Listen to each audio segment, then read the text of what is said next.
Revolution Radio.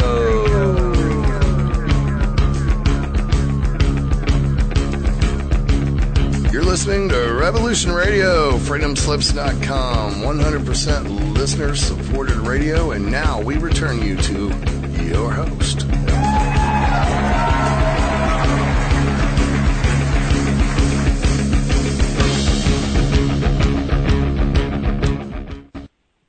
Okay, everybody, we're now back, and today I'm talking to Michael Horn of They Fly, the Billy Meier's case. His website's www.theyfly.com. Billy, I take it you're still with me, right? Michael's here. I mean, oh, well, remove that tongue and let's get a good one in there. So, now, we were just talking about the prophecies of Henoch a few minutes ago. I take it, see, at the time I said what I did, I was thinking that the prophecies of Henoch was an ongoing thing y'all were adding to the database when I said, were they in it? And you kind of, let me know that they're separate. Like you got one set was written down back in 1950, and then you got other articles up at your site. Is that the correct understanding? I've got prophecies on the website from Meier starting in 1951. The Henoch Prophecies, or Enoch Prophecies, are from 1987. Okay. And they are literally thousands of years old. They originated with the first prophet, in this case Enoch, who put these prophecies down thousands and thousands of years ago about the future. And we also have the original prophecies of Elijah and Jeremiah.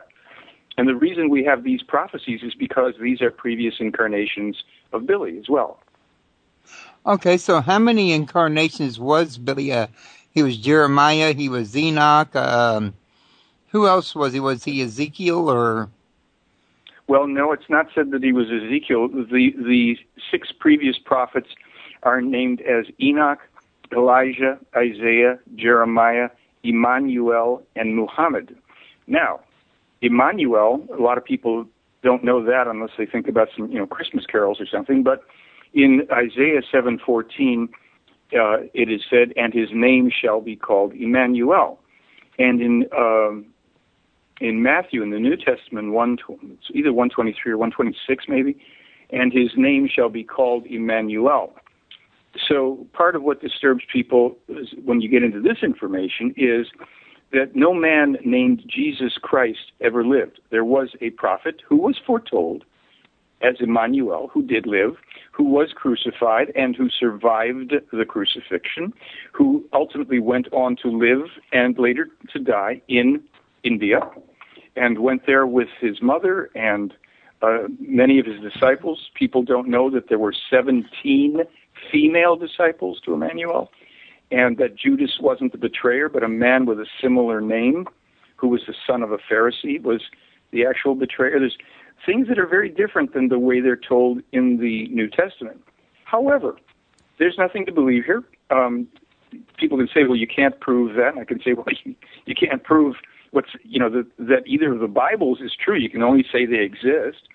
And it's not about believing or having to think that it's true. Well, Billy Meier is the current incarnation of the same spirit form as these other six prophets, and that actually Muhammad was a real prophet, but his teaching got corrupted too, and that was foretold by Emmanuel. I mean, when we get into this, Royce, this is not easy stuff because it challenges everybody's belief system on one level or another, and then yet we're faced with all of this evidence and things that are pretty hard to dismiss. Again, nobody has to accept it. But they simply state these things to them. These are the facts. This is who the previous incarnations are. And Billy Meier has survived 22 attempts in his life. I can see why. Thank you very much. Yeah, exactly. I mean, I don't mean any offense by this. I mean, no, I'll be the first one to admit that I believe in God, but I'm anti-religion and anti-Christianity. I don't think God has anything to do with religion. I'll be honest with you. But having said that, I had enough time in church. My dad was a preacher. I used to even teach Sunday school myself to know that you just don't go around saying some of the things you're saying about the Bible and the things that are in it are not in it without upsetting the church, in other words. Well, that's an understatement. You got that one right. It does upset, and see, it upsets people because we have been, for millennia, we've been raised on certain beliefs. Now, if we're honest with ourselves, we can say, you know what? None of those beliefs have ever been proven. They simply are things we believe or we don't believe. So in the Meier case, what they say is, look, beliefs are not as important as truth and knowledge. You can believe that you can fly and you want to run off a third-story, roof or something, flap your arms. Your belief might not hold. As long as you don't have to test that belief, you might be comfortable with it. However, would you be more comfortable in knowing the truth, whatever it is? You might be right. You might be thinking, I believe this is true, and it turns out that you believed something. But once you know it's true, you don't have to believe it anymore. You know it's true. Or if you find out it isn't true, you go, okay, well, let's move on. We're growing here. This is real life. What's the truth? And that's what got me into this. I want to know the truth about everything. And I have never been lied to, either personally or indirectly, by Meier or by this material. And I've always been encouraged to figure things out for myself. So I don't believe anything. Somebody says, do you believe the Meier case? I said, no. I know it's true, and I don't know that everything in it's true because I can't prove or disprove everything in it. It's just that it hasn't proved to be wrong. So, wow, here's a dilemma. A happy one for me. Now, and how long have you been into the Meier's case? 35 years. 35 years. So that's why you've got such a vast amount of information on your website. Well, and a lot of people, have done a lot of work, and I've put up translations from other people, and I put up, Billy, I have my own experiences, I have my own research and all, but there's other people that have been looking at this thing from many different angles, and, all for the same reason. We want to know what the truth is. You never hear that when people start talking about UFOs and alien this and alien that. It's this phenomenon, and it's excitement, and it's, get yourself in a tailspin and chase your tail around circles. When you're done, burp. It's all the same as when you started. You got nothing new. An hour later, you're still hungry, Well, did I hear you say correctly earlier that you yourself have actually met these extraterrestrials? No, I've okay. From them. I'm sorry, you faded off again. I think your phone might have a bad connection. I mean, if you need to and you call through that other number, fine. Otherwise, how am I now? You're better now. The only thing is calling that other number, I would have to have them put me through to you, and that could get mixed up. Let's see, because we got like 50 minutes left. Let's see if we can just limp through this or not. Whatever you say. I'm sorry if this is fluctuating here. It happens. That's okay. Let's make the best out of it, as we go. So I misunderstood that. You yourself have not actually seen any extraterrestrials then. No, I've only seen one of their small monitoring craft, and I've only received information from them passed to me through Billy. Okay. I was going to ask you, how that went and what you learned from it, but I guess that's a no-go now. I tell you what, Mike, let me get this other phone number, and I'll call the motel room and have them put me through to you because your voice just faded off again, so this phone seems to be a little cranky today. I'll be right back. I'll be right here, 204. Room 204? Yes. Oh, okay, got you.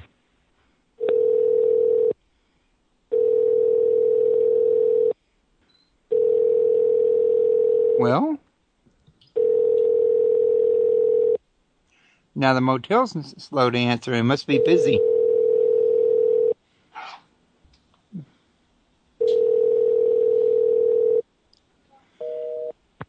Well, I may have to try back again. Let me try one more time here. Maybe they just stepped away from the desk. Folks, that show is going pretty good, I thought. Favorite Suites in Omaha. This is Andy. How can I help you? Yes, room 204, please. Okay. Hi. Okay. They didn't answer the desk phone the first time around, so it took an extra minute while they got back to the desk. Oh, okay. Can you hear me better? Oh, I can hear you fine now. I don't know what Great. was going on with the cell phone, but, they're wireless, so, anything that's in the air could actually interfere with that. Oh, it could be. Yeah. I'm sorry about that one. Oh, that's okay. It does happen. Now, where were we at again? Can you kind of refresh my memory? Well, you'd asked me if I'd ever had any direct contact with the ETs, Okay. and I said no.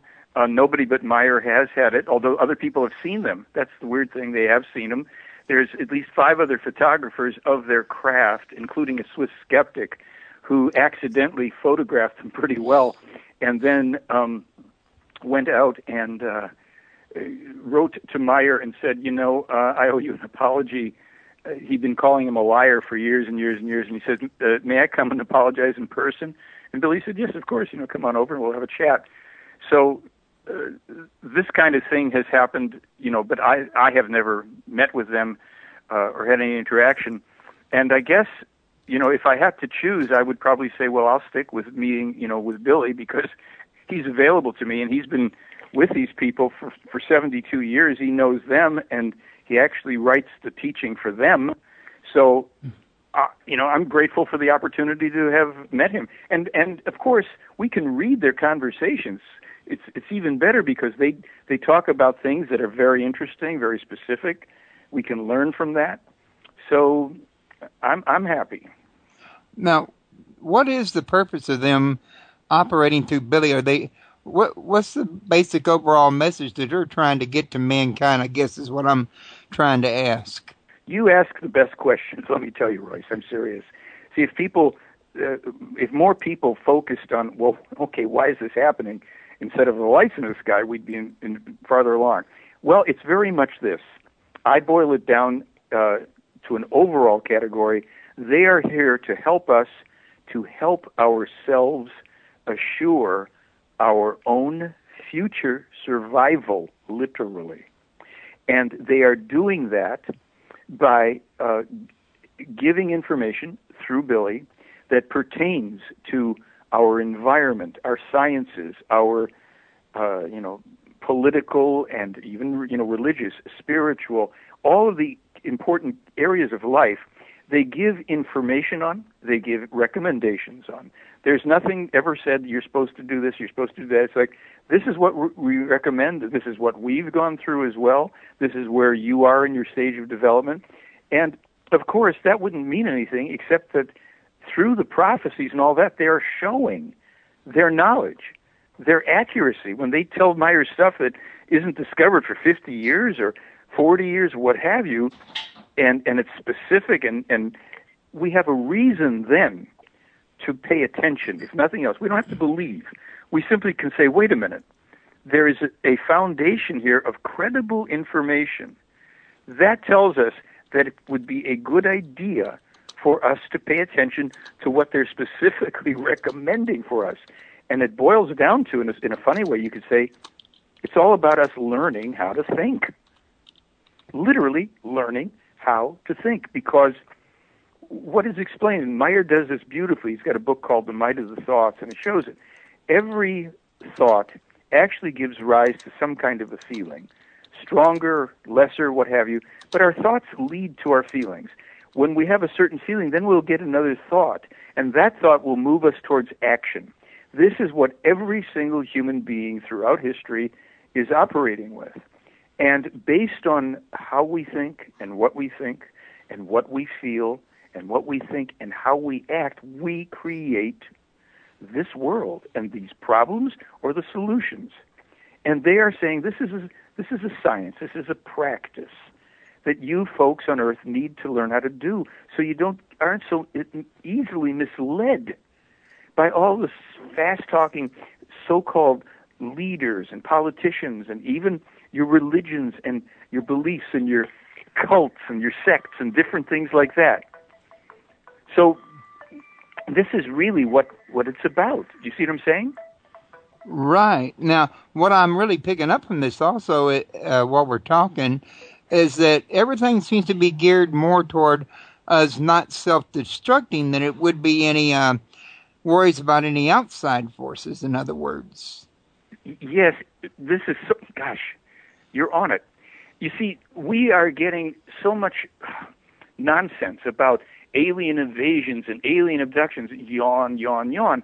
What we are really being told is, look, it is true that there are negative forces in your universe, in your, in our collective universe, of course. This is true. However, your danger now doesn't come from outside. Your danger comes from you yourselves, human beings of Earth.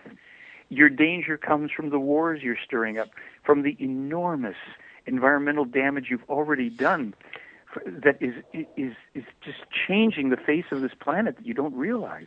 So all of this stuff is trying to help us without interfering. They would like it if we would learn to think, to cooperate with each other, not to worry about just how many weapons we can have to, protect against evil invaders of whatever sort. And these are people that also, of course, have their own armament, and Billy has his own weapons. They want us to learn, though, that we are in this together, and we've got to start to focus on how we can bring about what is called true love, true peace, true freedom, and just a better life for everybody. This is what it's about. It isn't about the glories of extraterrestrials. Wherever you go, there you are.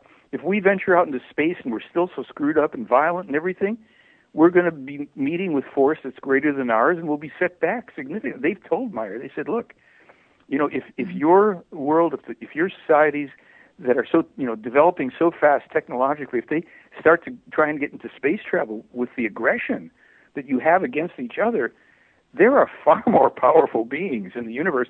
They will not hesitate. Any aggressor, they will not only wipe out any force that comes towards them, they will come back here and clean the clock so that we can't do it anymore. Now, I'm sorry, go ahead. I'm sorry, I didn't mean to interrupt you. I didn't know you were going to speak. But I was just going to say that what you were saying was the thing that I was talking about before I called you for the show.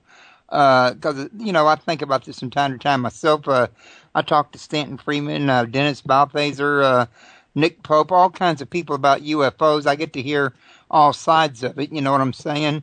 And I get to hear about the negative ETs as well. And the thought keeps occurring to me time and time and time again, if there was a hostile people out there that wants to come and destroy the Earth with the kind of technology they have, reports of UFOs that make these really fast sideways maneuvers and ups and downs and stuff that we ourselves can't do, they would not need any weaponry any more powerful than ours to wipe our clock, because they would be outmaneuvering us with the same kind of firepower. If they're one-on-one in every area except for the maneuvering, and they pass us on that, they've already got the edge on it. If they want to do it, why don't you just come on and do it? If they wanted to enslave the human race, same thing. What stops them from coming to... that's not to say there's no negative ETs out there, but there's got to be more to the picture about than just sitting here. Are they going to land on here tomorrow and point their ray guns at us, in other words? You do what few people do. You use common sense. I'm telling you. Of course, you're right. Look, if the extraterrestrials who are meeting with Meier for 72 years, if they were hostile, they wouldn't wait 72 years. They could have, taken over this planet in a heartbeat in the 40s. But that isn't the agenda. And the people that go around spreading this utter garbage to scare people and to get them all worked up and to sell their books and all the rest of the stuff, this is why I've said they do a disservice to humanity. This is not simply like somebody going around telling scary ghost stories. These are people that get people worked up and fearful about something that is not the problem. We are our own problem here. And that's why I said shut down the stupid UFO industry and focus on the real thing here, folks. And it doesn't help. The Internet's wonderful. It helps on many levels to get its availability for information. And on the other hand, everything becomes trivialized. And it's all science fiction and imaginary. Oh, let's go see what's happening on this conspiracy or on this alien thing. That isn't reality. This is reality. And certainly if we look at what's going on in our world, we got some reality we better straighten out and stop worrying about imaginary extraterrestrial attacks. You know, we couldn't do anything about it if it happened. It hasn't happened, and it isn't about to happen. We're more likely to do ourselves in than anybody else. That would probably be true, especially since we're already this close to it anyway. Yeah. We wouldn't need much more to go over the brink. There you go.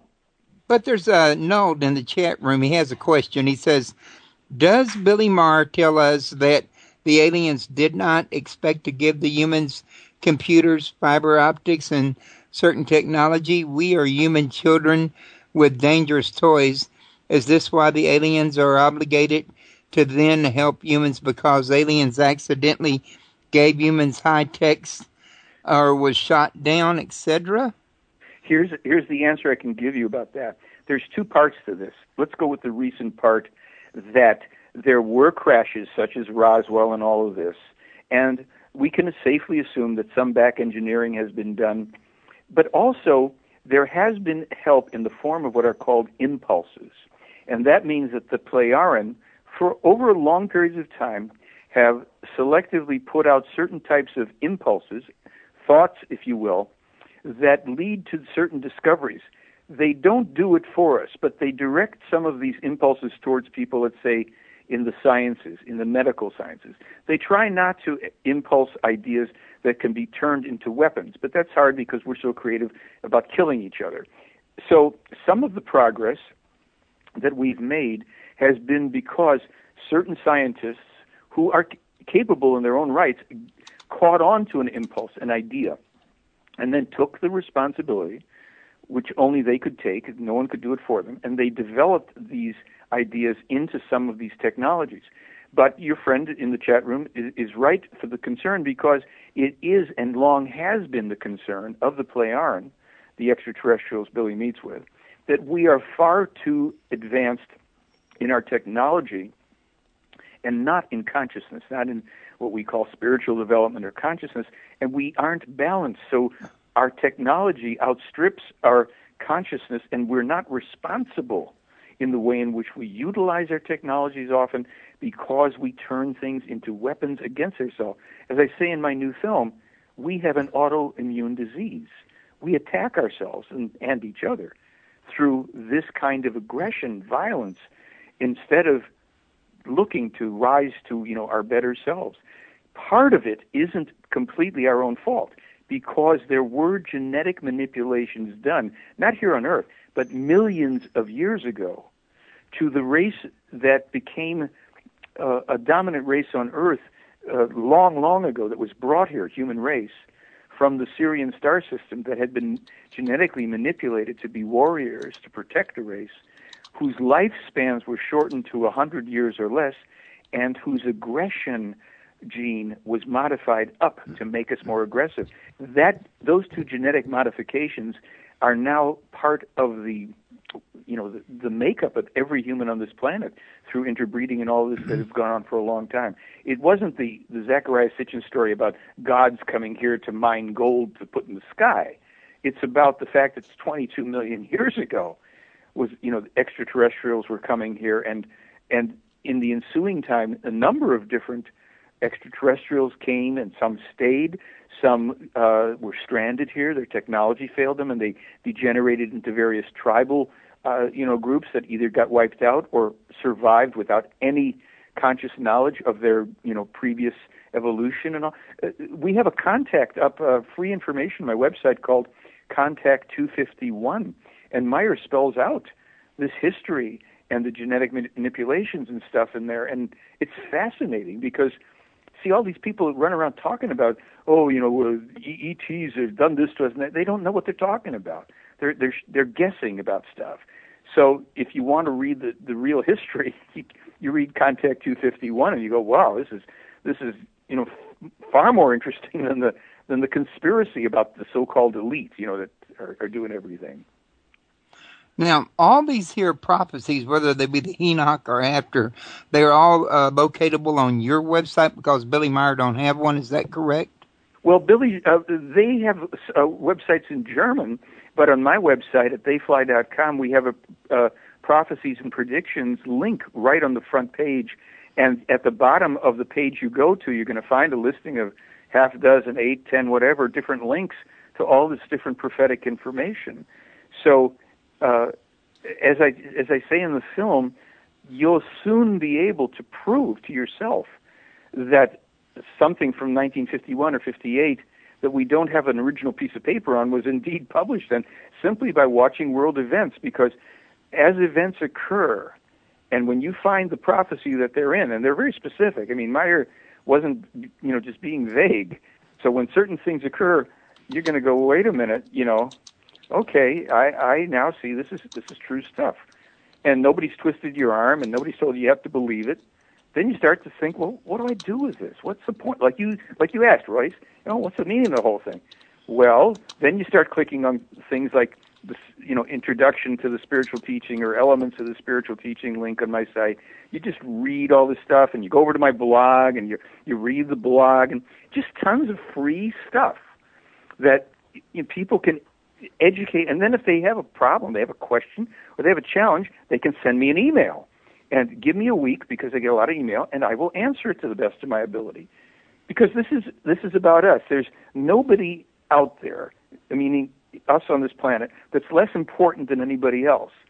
Each person, has the potential destiny to change their lives, to learn how to think better, to gain more knowledge and peace inside themselves, and love and wisdom. That's what Meier is trying to offer people. Naturally, that's the hardest thing to give away, even. That's the one thing nobody seems to want. Well, they certainly are having trouble convincing me they want it, at times. But, we have a little study group here in Arizona. We have people meet once a month. We get together for 2 days. We read and discuss the information. We don't sit and go, it says in this book, it's such and such, therefore. No, we go, well, wait a minute. Let's think about this. That sentence here, what does this mean to you? And, we're sitting and we're getting to know each other. We're finding out how each person thinks. And what you start to realize is, gosh, how neat is this? There's more than one person on the planet for a reason. I'm not the only person here, and I'm not the only viewpoint that's important. What do I learn from everybody else on Earth? I'm glad to sit down and study something that's uplifting and positive and loving and caring about life, and discuss it with other people and learn from what other people have to say to see even more things than I'm seeing myself. So this is what we're meant to do with each other here. We're not meant to be crawling over each other, fighting for pieces of green paper or shiny coins. Right. Now, I'll ask a question in the chat room, and this is not about UFOs or contactees, so it may not be exactly up your alley, but then again, who knows? You may know something about this anyway, so why not just try it? You can always say you don't know if you don't. Yep. It says... people are going around saying that the Vatican and other cabal members are controlled by Nudius, N-E-W-E-D-O-U-S. That's a new word to me. Yeah. He parenthesized new human or big brain mushroom-shaped heads destroying humans in a plot. Or is this silly? Yeah, I think the last part of that answered it. You see, this is silly. But this is the thing. How easy it is nowadays with the internet to spread conspiracies and nonsense and hallucinations. You can be an anonymous person. You launch something out there, and then people get worked up about it. Look, I'll put it this way in terms of the Meier case. The Vatican does enough evil that you don't have to blame it on extraterrestrials. We have an institution supposedly based on the teaching of a prophet who never sought to build an institution and to have a bunch of guys dressed up like Halloween all the time, walking around mumbling in some foreign language while they're defiling young children. Pardon me. When are we going to call it the way it is? If there was a company in your neighborhood, folks, and here's this wonderful, exclusive, wealthy company, and you find out that for as long as they've been there, they've been molesting your children, and you're still giving them money, tithing to them, or buying their product. See, this is where it's a hard thing for a lot of people to get. Wait a second, let's clean house here. We don't need this. If there's some supreme being, or if there's a force or a spirit or consciousness, whatever, I'm going direct. I'm not sending my money to you guys so you can walk around in your Halloween outfits and mumble to us in Latin and defile the children of this world and amass the greatest wealth and be behind some of the worst stuff that goes on the planet for millennia. Why do you think there have been this many attacks on Meier's life? Really? They know who the guy is, folks. They know that he's bad news for business. I don't know how to put it any more plainly than that. This is the guy who has come at this time to do the final piece of work with bringing the prophecies and spiritual teaching that have been otherwise changed into religions and hacked to pieces, and to put it out in this electronic age where it will be preserved as it was intended for us, freely available for everybody. You don't need to go through the hierarchies. They don't have. This is all man-made stuff. Because something's in the book, it's true because the book says it's true. This is, if we're going to clean house sooner or later. So we're either going to do it, rubbing our hands together, happy to do it and joyful and all the rest, or we're going to have some trouble. And we're going to be, it's going to be a lot more grim. And it's only grim if we stay in denial about, reality and things like that. So that's my pitch. I want people to think for themselves. This is it's not about believing anything. It's not about believing Billy. I don't believe Billy. I test everything. I've tried to trick him on 4 times, on 4 different occasions, with something he said. And he answered a question for me one day, and I thought, oh, that's really far out. I think I better. And then over 3 more visits, I tried to trip him up to see if he had made something up. Guess what? His answer was the same every time without hesitation. And I thought, okay, the guy's telling the truth. This might be far out for me, but he's telling the truth. When you tell the truth, there's nothing to you don't have to remember anything. It's just, oh yeah, that's what Dennis Ballpazer says. That's his favorite saying, is telling the truth is never having to remember anything, or something pretty close to that. It's funny, yeah, and it turns out to be the case, So we are in a very interesting and challenging time, and listen to this, as far back as 1976, Meier foretold the alliance between China and Russia, and that they will be coming against the West. 1976. There were parties in power in both countries that already were developing the alliance that you're going to see. It was just in the news 3 weeks ago. Russia and China made it, a public alliance. Folks, how much more do we have to see or experience before we get that we've been warned about all this? Now, Noel's got another question in the chat room. This one here, I remember you already said it, but he may not have been actually listening at the time. But before I forget, I want to real quick throw this one in there, if I haven't forgot already. Oh, yeah, about the end of time. So, these Plejarin or Plejarin, they've actually confirmed that there is going to be an end time one world government, or they're at least going to try to institute one? No, here's the thing. There's no such thing as the end times. This is, again, something that was created by men to create fear among men and get everybody, by men I mean humankind, except created primarily by males, to get humankind all fearful and controllable. What is true is that we are coming to some, major conflagrations and times where some of the prophecies, even in biblical things, are correct, that these times would have great tribulations and what have you. There will be an attempt for a one-world government that will be a negative attempt, and I think I mentioned before that the European, or maybe it was a conversation I was having, in 1958, Meier foretold the coming European Union, and that the EU, the European Union, and the United States would lead the movement to biometrically chip every human being. This isn't some new elite thing that the conspiracy theorists just found out about. Meier foretold this in 1958, and it is already underway, as many people already know. There are various little programs. Oh, goody, I can buy my gasoline and groceries just by waving my arm, and isn't that wonderful? And then they're biochipping animals. Oh, good, we can track them. No, let's biochip the babies. So it's underway. And Meier said if people allow this, humanity will be enslaved.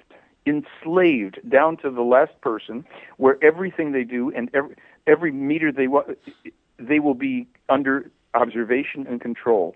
And in 2005, Meier published information on the NSA access to computers through the Windows program thing. Folks, this is not about lights in the sky. It's about the stuff we're concerned with right now. He beat Snowden to the punch. It's been on my website since then. NSA. And he explained about the CIA's SOG team, the Secret Operations Group, and how they go into countries and destabilize and start wars and everything else. He knows this stuff better than the conspiracy theorists who don't know anything. But I'm going to answer the rest of the question. Ultimately, in the farther future, in hundreds of years, we come together under so-called one world government, not an enslaving thing. People retain their identity. They retain their freedom. It's just that operating under principles of let's say, spiritual, consciousness-related principles that are fair to all people, you're not enslaved and controlled by a government. The government then truly serves the interests of people rather than being self-serving for all these lice that get into politics that are there to feather their own nests. So we have a very different future. We're going to first encounter, and if people don't wake up, there will be enslavement for some time through this biochipping program, through the EU and the U.S. And by the way, they don't view Obama himself as the problem here at all. And people have to understand that's a whole other thing. There are powers that be behind the throne. I just wrote a blog about this, if I may say one more thing, and that is when you have someone like Putin in Russia who he's a strong guy. You know, a lot of people think, oh, how cool, he's real macho. See, Putin, pardon me, like the Bushes, his agenda is the same as the powers that be in Russia, who are the strong, in the military and intelligence industrial communities, as was the case with the Bushes. Obama is not one of those internal players. He's someone who basically, as the Prayaran looked at, they said, this guy has the best interests of humanity at heart, but he can't pull it off because he's going to be opposed from within and without, and his best intentions are going to be corrupted. I was just talking today, if I may, Royce, let me tell you this. I was talking with a man I know who's a dentist, a pioneering guy who does remarkable stuff, just saves people's teeth and gums and stuff without all this horrendous stuff. And he was saying, why do you think certain countries survived depressions and all this other stuff? Because they had they institutionalized healthcare. And why was that such a saving thing? Because the populations, when they put in place real, good, beneficial, universal healthcare in their countries, the people were healthier. They were more productive. They weren't being bankrupted by a medical system. Germany was a case in point, and I think he mentioned some other countries. He said, those people, Spain, look at what happened when these certain things were happening, and these countries had this free health care. The people were healthier. They survived better. And instead, what's happened here is you got these insurance companies and medical, interests that have corrupted a good idea where people could be assured of affordable health care. So who gets blamed for it? The guy that comes up with the idea, because it wasn't his idea to screw up things. He just thought maybe it would be nice if everybody in the country was cared for as well and as easily as we can arm ourselves to go and attack people. I mean, wouldn't it make sense? So things are not always as they seem. Well, ain't that the truth? Yeah. So I tell you, Royce, there are just so many things that will challenge you. If you start to get into the Meier material and you think it's, we're the Space Brothers routine, it isn't. These people have survived themselves. They got rid of their atomic energy plants on their planets after they lost 43 million people. 43 million people from nuclear energy when some meteorites hit and penetrated the plants. We can't protect against that. And we build these things on ocean lines and earthquake faults. And so Billy, in our film, I asked Billy, what's the answer to this? People talk about free energy. He says, well, free energy is a nice dream, not for a long time, but the real solution is here right now. I said, what is it? Deep geothermal energy. It's inexhaustible. They do it in Iceland. They're starting now to do it in Switzerland. This company in California has caught on a few places. They sink shafts deep into the earth. The heat comes up into turbines, turns them forever, 24/7. All these companies that drill for oil and drill and mine, gas and oil, forget it. Stop with this. You don't have to burn anything. No infrastructures, no trucks, no pipelines, no pollution, no spills. Unlimited geothermal energy. This is what somebody in touch with extraterrestrials learned. They used it on their worlds until they were developing what we would call free energy, which we're not going to have for some time, no matter who's coming up with wonderful ideas. You think somebody who comes up with a free energy machine is going to live long enough to get that out to everybody? I think Tesla was the one that came up with the first one to begin with. Yeah, we saw what happened to him, too. Yeah. Now, also, I wanted to mention to everybody, and I do apologize, Mike, once again. That happens by accident when you can't see each other a lot. But what I wanted to mention to everybody before I forget was in regard to what he was saying about that chip. I would put the question to anybody walking the face of this planet, why would anybody allow them to vote in a chip, or why would you not do anything to stop an implantable chip, knowing that once the device like that's in there, they could actually use this device to self-destruct and kill you. You don't know what all is in that chip, and one push of a button, and for all you know, poison would flood you if they decided they didn't like what you were doing. You might say that sounds paranoid. Maybe it does. Maybe it is. But do you really know I'm not right? Yeah, they could give you a heart attack with that, disrupt your nervous system. And it's not to say they would. What I am saying is there's what people would do and there's what they could do. I don't like to leave the door open for what they could do in certain situations. Well, of course. I mean, you're asking the right questions. Why? What do you need to have a device in you that you know nothing about that can control, monitor, and possibly terminate your life? What are you, nuts? Is it just because people have gotten so sappy in their brains and they're willing to accept anything? Oh, great, I can buy my groceries without pulling out my credit card. I just wave my hand now. Oh, isn't that fun? And that's what's happening. And if people don't say, no, thank you, you bringing that chips, you want to bring that here? Get your butt out of town. We will have none of that around here. Don't worry about the imaginary aliens coming. How about these companies and outfits that want to control you? No, thank you. No, thank you. So you're going to find it. Meier wrote about this before any of these conspiracy theorists were babbling about it. Yeah. I'll tell you something else. Anybody out there that thinks there's no way possible that such a harmless little chip could be so dangerous, think about the police brutality that's all over the internet today, where police were killing people during the course of their duty, so to speak.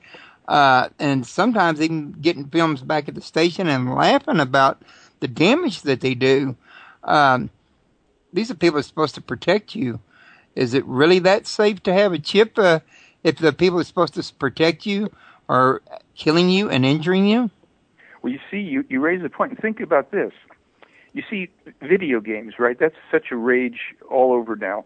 When those things first came out and I was looking at the earliest primitive video games that a kid had at his house, the first thought that occurred to me was, I thought, this is military training.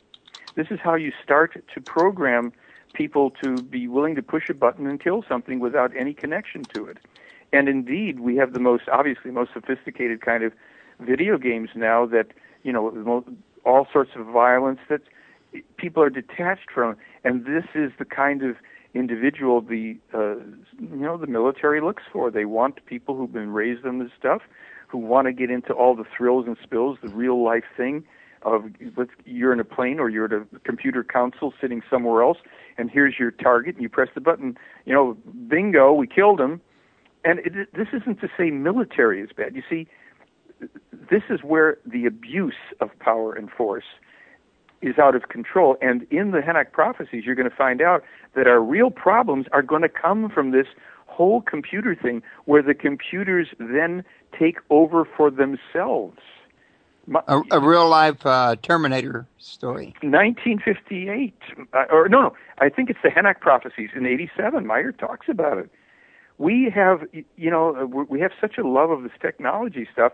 It's a double-edged sword, and if you don't have good consciousness when you're working with a tool, any tool you have can be a weapon. Somebody can kill somebody with a toothbrush, a paperclip. We know this kind of thing. So it's up to the individual, and our education of the individual is so pathetic these days. We just are deficient in values and morals and responsibility. Everything's entertainment and celebrities and fun and sports teams, and that's one of the reasons why the Russians and the Chinese more than likely they're going to clean our clock if we don't wake up. And it's not to say that we haven't set some of this in motion, because our country has. But let's face it, we live here. We're citizens of this country. To look at a prospect of some of what's foretold in these prophecies coming to us. Hey, I'm on our side. I want us to wake up and become responsible. Stop spending our life playing games and entertaining ourselves to death, literally. Okay, now, we had another question a few minutes ago, and the clock time's showing 11 minutes, probably actually 6, because they start the break music about a few minutes before, so I don't want to run out of time to ask this question. Are there any other contactees of Billy's experiences besides Billy? And if so, why did the Pleiadians only pick him? Okay, I'll condense the answer. The only other person that had any kind of ongoing contact, this was back in the 50s when Meier was being taught by a woman who wasn't a Pleiadian. She was from a sister race, we'll put it that way. She had taken him on some time travel, including back to Jerusalem in 32 AD to actually meet Emmanuel. She took him into the 14th century France. They also went into the future, but for some of the time travel to the past, when they were in the Middle East and preparing to go on this time travel, this is the 50s, a Russian kind of an adventurer who was a solitary guy traveling around by himself happened upon their camp, and he was allowed to go with them. And he actually got to go back to 32 AD and meet Emmanuel and stuff. He almost went insane out of his mind, literally. Billy had to pop him in the head to wake him up. But again, this is stuff you can read. We have CDs about this and all the rest. But the reason nobody else is very simple. Once you have more than one person being entrusted with very specific, not general, but very specific and vitally important information, you run the risk of too many cooks ruining the broth. Somebody saying, well, I heard it this way. No, I heard it that way. So it's not, oh, Billy Meier, he's a celebrity. It's about somebody they worked with from the age of 5, helped to develop his abilities, his character. He had to go through all sorts of grief in life to strengthen himself. And it's because his spirit was the same spirit form that had been embodied as 6 previous prophets, and many lifetimes in between that weren't special, but these 6 prophets, his was a very ancient spirit form that was older than theirs, more knowledgeable than theirs, but still, in every lifetime, we wake up as a new person, we don't remember our past lives, and we need to be educated all over again. It's the same for the prophets, it's the same for extraterrestrials, because we have new experiences, new obligations, new possibilities. We're not burdened by karma or anything from a past life. There's a lot of information about that in the Meier case. And again, to your listeners, if you get the new film, and did they listen, just mention Royce, you get a free film with it. You're going to have a few hours worth of stuff to go through. And by the way, just visit the website for free. Read to your heart's content. Ask me questions. Send me emails. I'm here to serve you. I'm glad you just brought that up, because I meant to say something to you about it earlier, and I had forgotten, and now you helped remind me about this free film to go with it. First thing I want to make sure of is they need to get that through your website and say Royce instead of getting it somewhere else. Am I correct? Exactly. Yeah, just say Royce. And Royce, later on you're going to send me your mailing address. For some reason I don't have that. You know it's coming. But if they will do that when they order the DVD. Now, if you're saying, hey, listen, I'm tight on cash and all this, and never mind, I can't afford that, there's a downloadable version that's linked from my website. It's half the price. Honestly, if you want this, if you want to see this stuff, and you know people that are interested, and you want something you can look at that presents the evidence and the arguments and the answers, this is the newest film, and I think you're going to love it. And in the meantime, or anytime thereafter, it's free. All this stuff. So it's a gold mine, and not only am I going to tell you where it's at, I'm going to say, take as much as you want. Whatever's there is yours. Okay, now the next thing I want to ask you about this, Billy, this offer you're making, is that just to the listeners here at Revolution Radio? Because this show's going to go in the archive over at YouTube over the next couple of days. Anybody that gets it, this show, that's hearing this show, this has come from Royce, so please take advantage of the offer and just say Royce. I don't care if you're listening to this in 2017. And if we're still around, you'll get a free film and a free one, with your order. So we won't put a cutoff date on that, as long as we'll always find something to throw in that package for you. Now, remember to go order this from his website to get it on that deal, because Yekra is also going to have a player out and around the web. They're getting a lot of people to put them out, and they're great people to do business with, but you don't get the same deal. No. Through Yekra, you get to them. But then, too, you don't get all the different variety of movies from Billy that you get from Yekra. So you really need to kind of, work out something on both ends. Yeah, find out what you want and where your best deal is. Yekra, I'm so grateful to them. They made the film Sirius a big, success, and they want this film to be, very, very successful. This film was just banned at a university, by the way. Arizona State University has banned the showing of my film. That might tell you something. You see, when you have stuff that's just pie in the sky and chase lights, it doesn't upset people. You put something out there that tells you, folks, you're not living in reality. This is real, and here's how we'll prove it to you. They don't want their faculty or students to see that film. So take that for what it's worth.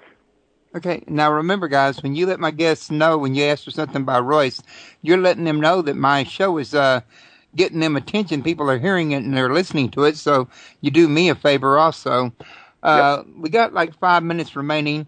During that time, I would like to thank everybody for listening. Remember to go to www.theyfly.com to place that order.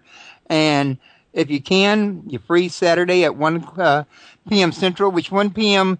Central, it was 1 p.m. today, Central Time, when this show started. So whatever it started for you, that's what time, 1 p.m. Central is Saturday, this coming up Saturday. I'm going to be interviewing Barbara Berger. We're going to talk about her book, Are You Happy Now? Make sure if you do come over to hear the show, you don't wait till Saturday. Because you had to have a free membership to get into the chat room.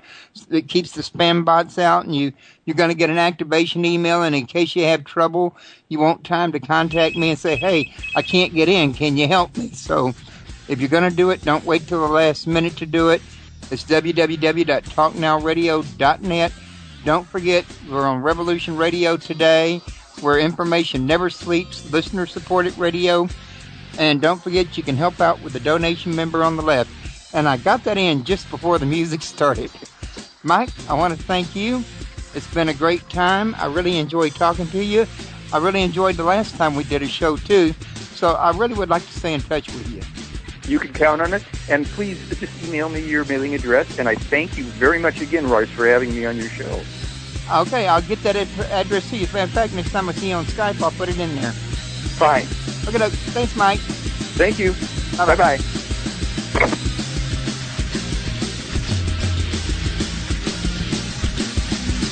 Thank you for listening to Revolution Radio.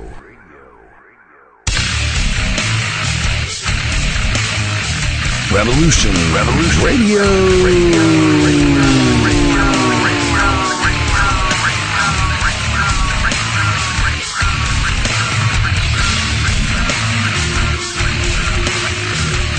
You don't see it, do you? How close we are to absolute chaos? The sick ones are sitting on their fat masses, eating and drink themselves into a stupor, polluting the world without a second thought while it goes down the toilet. Nobody wants to do the nasty work. You know, the shit that we all just think about. Most good citizens are just along for the ride and then bitch and moan and complain about everything when it doesn't work out. Get it done. Revolution Radio, where we do the nasty work. www.freedomslips.com